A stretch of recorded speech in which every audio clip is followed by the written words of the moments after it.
नमस्कार मित्रांनो, Varad online government job अपडेट्समध्ये आपले स्वागत आहे।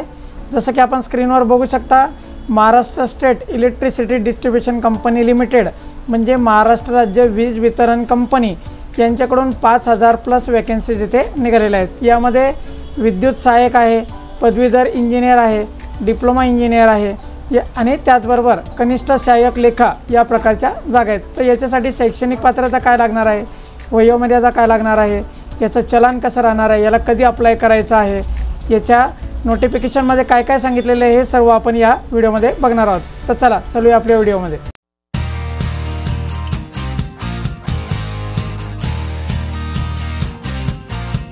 मित्रांनो, महाराष्ट्र राज्य विद्युत वितरण कंपनी मर्यादित यामध्ये ज्या जागा निघालेल्या आहेत त्याचा गोषवारा आपण इथे बघू शकता। म्हणजे पदसंख्या जी इथे दाखवलेली आहे त्यामध्ये पदसंख्या जी आहे प्रवर्गानुसार राहणार असून सर्वसाधारण, महिला, खेळाडू, माजी सैनिक, प्रकल्पग्रस्त, भूकंपग्रस्त, शिकाऊ उमेदवार जे असतील त्याबरोबर डिसेबिलिटी असलेले आणि अनाथ असलेले या प्रवर्गांमधून समांतर आरक्षणामधून आपण अप्लाय करू शकता। आपला जो पण कास्टचा प्रवर्ग असेल त्यामध्ये काय वॅकन्सी आहेत आपण इथे स्क्रीनवर बघू शकता। शैक्षणिक पात्रता आपण इथे बघू शकता। 29 डिसेंबर 2023 अखेर आपली शैक्षणिक पात्रता 10वी उत्तीर्ण असली पाहिजे। त्याचबरोबर आपलं जे ITI आहे ते वीज तंत्री किंवा तारतंत्री या सेक्टरमधून झालेलं पाहिजे। जर आपला 2 वर्षाचा पदविका म्हणजे डिप्लोमा जर झालेला असेल वीज तंत्री तारतंत्री तरी आपण याला अप्लाय करू शकता।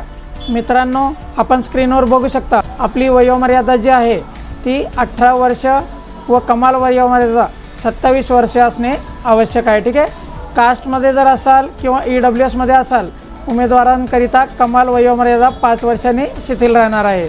दिव्यांग उमेदवारांकरिता कमाल वयोमर्यादा 45 असून माजी सैनिकांसाठी देखील 45 वर्षापर्यंत राहणार आहे।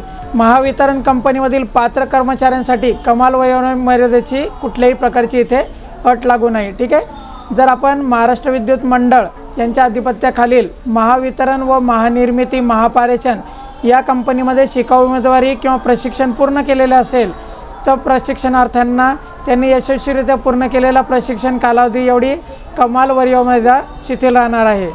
जर आपण खेळाडू असाल तर 5 वर्षाची आपल्याला इथे सूट राहणार आहे। ठीक आहे, अनाथ विद्यार्थ्यांसाठी देखील 5 वर्षाची सूट राहणार आहे। त्यानंतर मित्रांनो, आपण इथे मानधन बघू शकता। निवड झालेल्या उमेदवारांना खालीलप्रमाणे प्रतिमाह मानधन इथे देण्यात येणार आहे। प्रथम वर्षी जे मानधन राहणार आहे 15,000 रुपये राहणार आहे, द्वितीय वर्षी हे 16,000 रुपये होणार आहे आणि तृतीय वर्षी 17,000 रुपये याप्रमाणे राहणार आहे।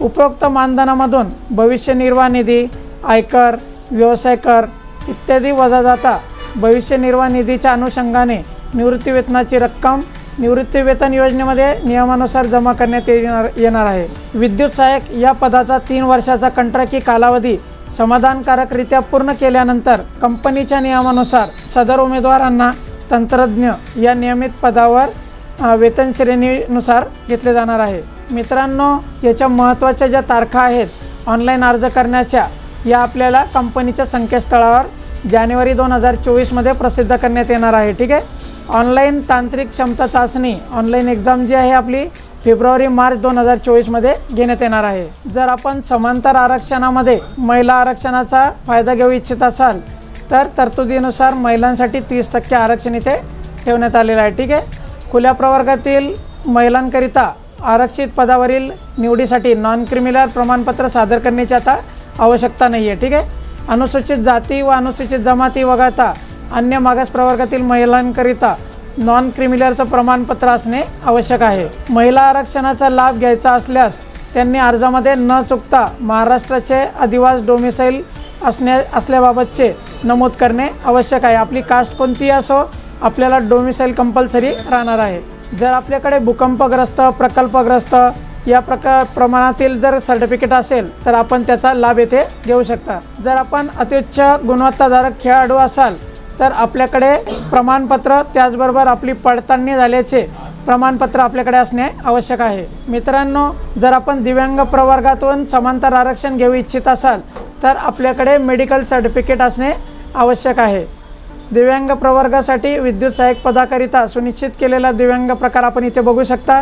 त्यामध्ये आपलं कुष्ठरोग मुक्त किंवा शारीरिक वाढ खुंटणे आणि आम्ल हल्लाग्रस्त या प्रकारचे येथे दिव्यांग प्रवर्ग ठेवण्यात आलेला आहे। माजी सैनिकांसाठी समांतर आरक्षणाचा लाभ घेण्यासाठी 15% समांतर आरक्षण आपल्याला इथे राहणार आहे। माजी सैनिक असणाऱ्यांनी जिल्हा सैनिक कल्याण अधिकारी कार्यालय यांच्याकडे नाव नोंदणी केलेली असणे आवश्यक आहे। जर आपल्याला अनाथ प्रवर्गातून आरक्षण घ्यायचं असेल तर आपल्याकडे शासनाने प्रदान केलेले अनाथ असल्याबाबतचे प्रमाणपत्र असणे आवश्यक आहे। मित्रांनो, आपली जी निवड पद्धत आहे त्यामध्ये आपली ऑब्जेक्टिव्ह टाईप एक्झाम होणार आहे इथे।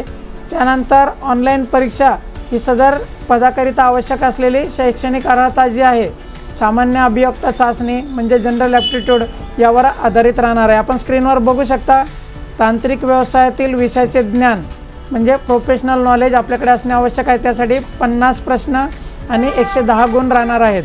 सामान्य अभियोक्ता म्हणजे जनरल ॲप्टिट्यूड, तर्कशक्ती म्हणजे रिझनिंग, संख्यात्मक अभियोक्ता म्हणजे क्वांटिटेटिव्ह ॲप्टिट्यूड, मराठी भाषा यासाठी आपल्याला 130 150 असे टोटली गुण इथे राहणार आहे। मित्रांनो, जर आपण महावितरण कंपनीमध्ये बाह्य स्रोताद्वारे म्हणजे कंत्राटी पद्धतीवर जर काम करत असाल तर आपल्या अनुभवाच्या आधारे प्रतिवर्ष 2 गुण याप्रमाणे 5 वर्षाकरिता कमाल 10 गुण आपल्याला इथे मिळणार आहेत। अर्ज करण्याची जी पद्धत आहे ती ऑनलाईन राहणार असून www.mahadiscom.in या संकेतस्थळावरून आपण याची माहिती घेऊ शकता आणि याची संपूर्ण माहिती आपण वाचू देखील शकता। ठीक आहे, उमेदवारांनी ऑनलाईन अर्ज भरणे आवश्यक आहे। याकरिता उमेदवाराकडे नित्य वापरत असलेला व्हॅलिड आपला स्वतःचा ईमेल ID भ्रमणध्वनी क्रमांक असणे आवश्यक आहे। तो आपल्याला अर्जामध्ये नमूद करायचा आहे।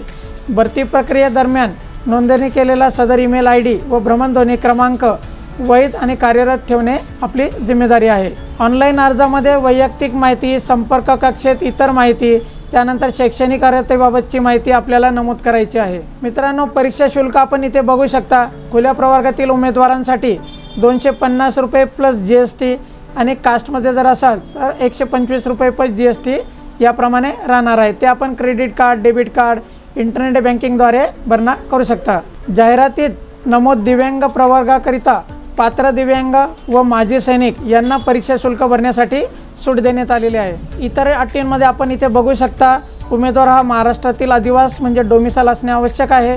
तसेच उमेदवारास मराठी भाषेचे ज्ञान असणे आवश्यक आहे।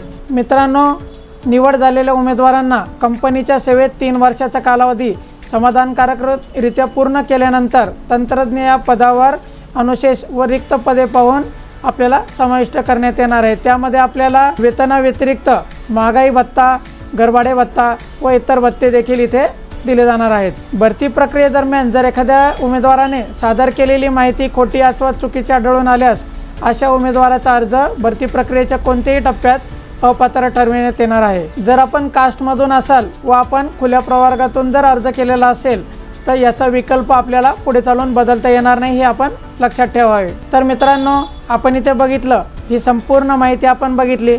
यामध्ये काय काय क्रायटेरिया आहे ते आपण बघितले।